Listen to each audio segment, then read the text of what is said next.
back to our original conversation of when you're hitting frustrations where you can't get an athlete's shoulders more flexible, or you don't know why they don't have this skill, or you're frustrated with the performance always falling through and them not living up to what you guys train for.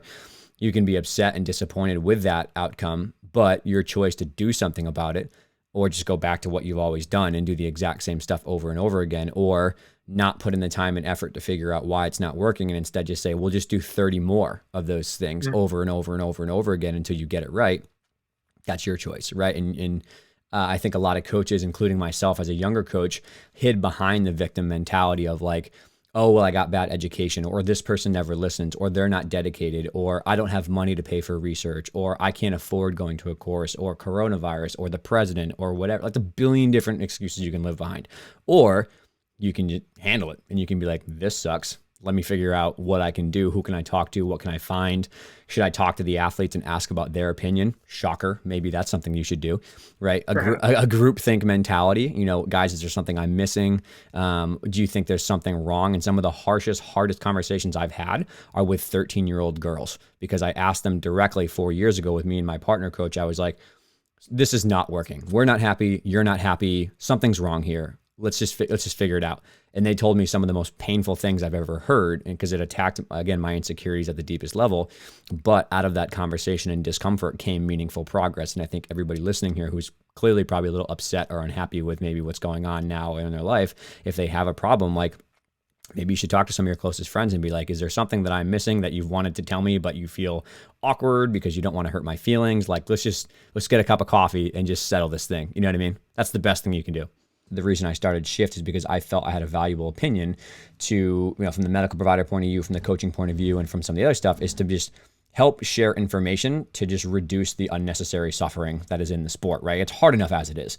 And so is circus, and so is MMA, and so is that stuff. So like there's plenty of challenge already. We don't need to further the challenge with stacking up injuries or mental burnout or fatigue or pushing the little kids when they're not ready for stuff like that. So that was how it all started, was like, this is kind of cool.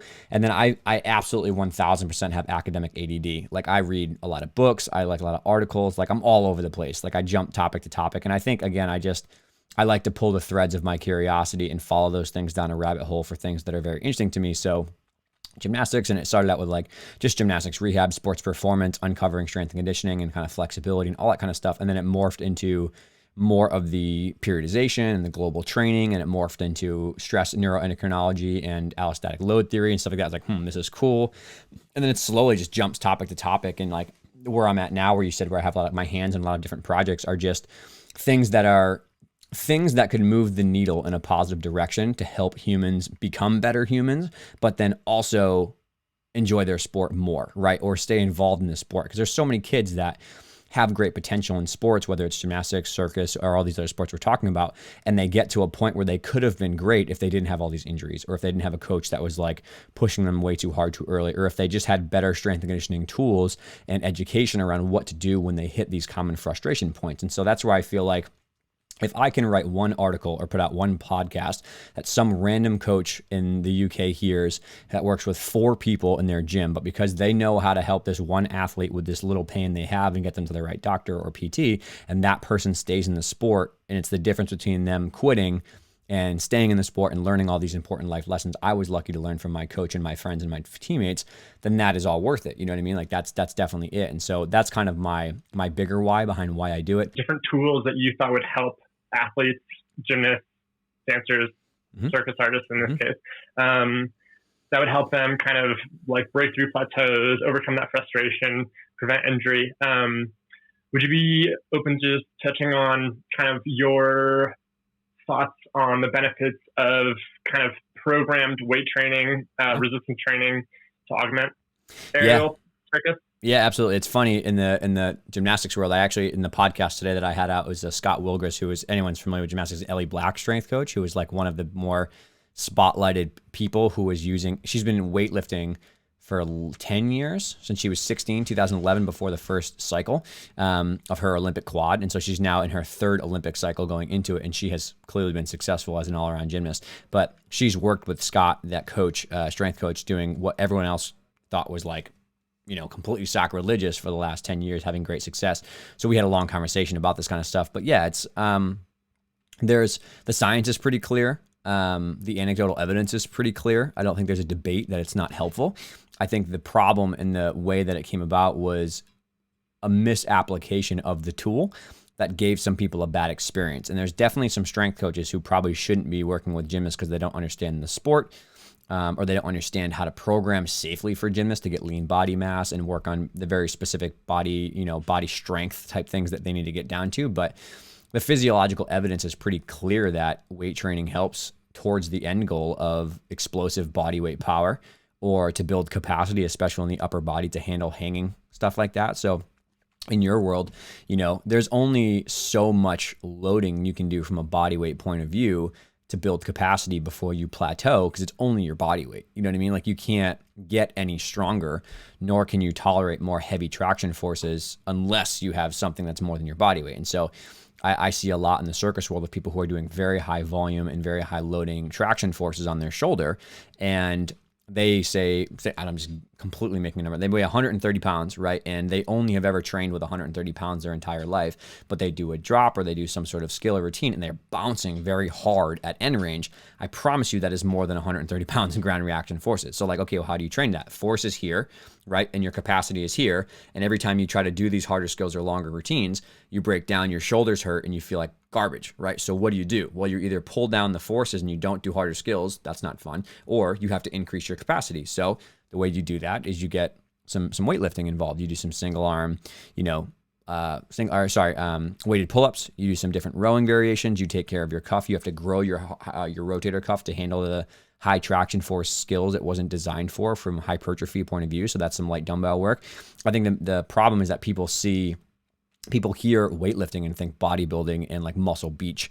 They don't think about like very new school science-based functional strength and conditioning for what their sport demands, which is what we kind of specialize in at Champion, is tailoring those things to people based on their needs. And I think the other one that commonly comes up too is like with handstand training, right? Like, if your goal is to do very aggressive single arm handstand work down the road, well, that's more than your body weight on one arm. That's like your entire body weight stacked on one arm, and rarely do you do things that train for that. So, a half kneeling dumbbell press is 1/30th of a handstand push-up. So if you have one arm that's kind of weak, or you have one, side of your body that's not as strong as the other, that's not performing well, maybe you can clear up that asymmetry with some half kneeling dumbbell presses or something of that nature. Or maybe it's just your neck is sore one day and you still want to work on your handstand progressions and you can't do it. Maybe doing half kneeling dumbbell presses with some Turkish get-ups and overhead carries can replicate what the demand is on your shoulder without making your neck sore. So there's a lot of different ways to do it, right? Like, just doing this skill over and over and over again is not going to get you the thing you need. There's a lot of components to circus training on traction forces and overhead forces, whether that's flexibility and mobility, whether that's just grunt strength of your rotator cuff and your scap and your shoulder girdle, whether that's dynamic stability, or whether that's, a million other things, endurance for whatever you're doing. There's a lot of different factors and athletic qualities you can train in the weight room and develop the qualities you need, and then funnel them into the gymnastic specific or circus specific thing that you're trying to get at. Is resistance training or strength training appropriate for something like contortion, where the dynamic loads aren't necessarily as high, but there are still strength components that are very relevant, at least from my perspective? Mm-hmm. Have you thought about that at all? Or Yeah, no, definitely. This comes down to not having a myopic view of what strength and conditioning is. If you have a good strength coach who understands the variety of different exercises and tools that you can use, you can build a program that is very specific to the goals that you have.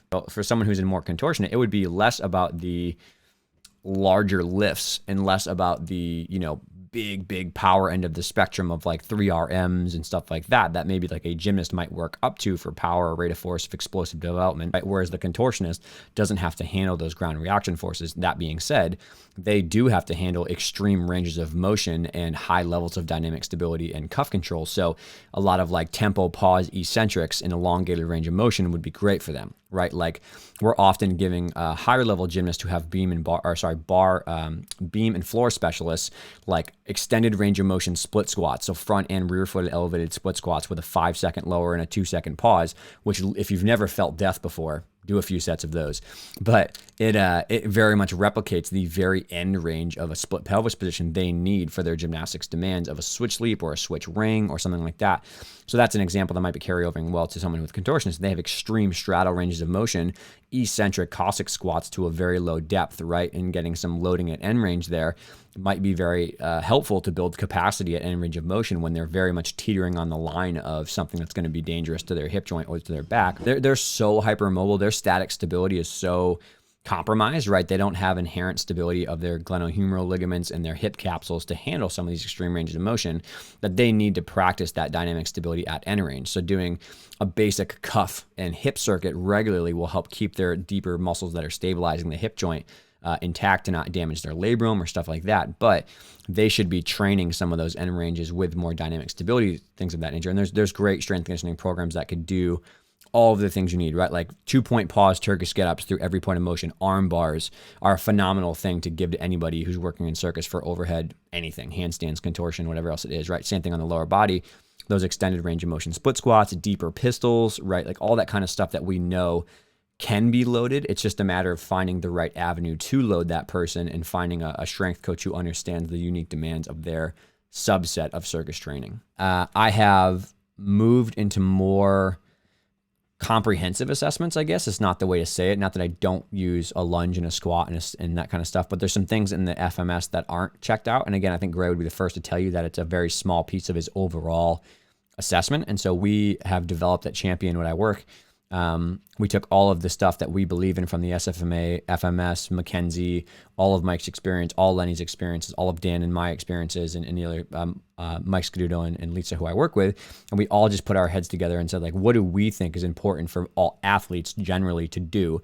And we have a variation of our performance system that is like, on the medical side is cervical, shoulder, some McKenzie stuff, toe touch, bend back, twist, push up, reverse pull, single leg squat, step down, which is not in the FMS, and some other stuff. And so we just kind of created our own melting pot of all these different systems that we believe in.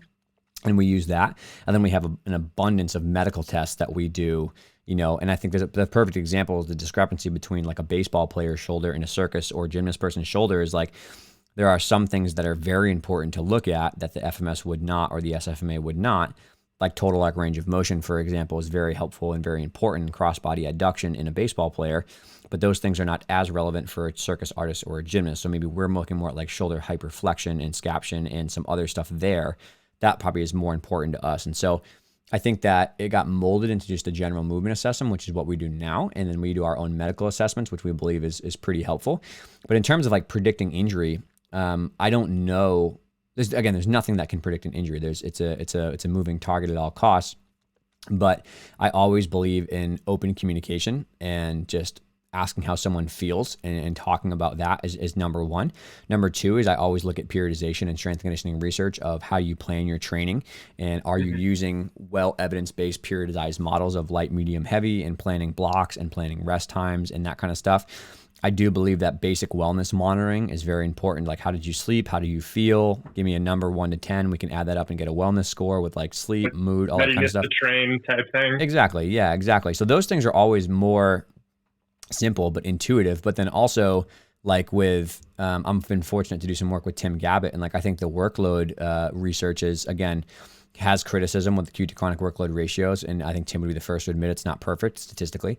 But again, having a plan of how you measure workload in your sport, like tracking how many miles you run, or tracking how many times you do certain skills in circus, or tracking how many RPE measures you can take. Like I follow more of just like the communication, have a plan, maybe some workload and wellness stuff, and then having some sort of open feedback loop for making new ideas. And then again, just proper training, strength conditioning, basic principles of human physiology. Like those things for me, and not being an idiot with your training, are probably better than some crazy metric of advanced movement screening and biomechanics. But then, yeah, we look at everything else. We look at running, jumping, landing, sprint tests, windows, all that kind of stuff that our strength coaches do. And we kind of make a holistic profile. So I'm not sure if I actually said anything meaningful there, but that's where my brain went.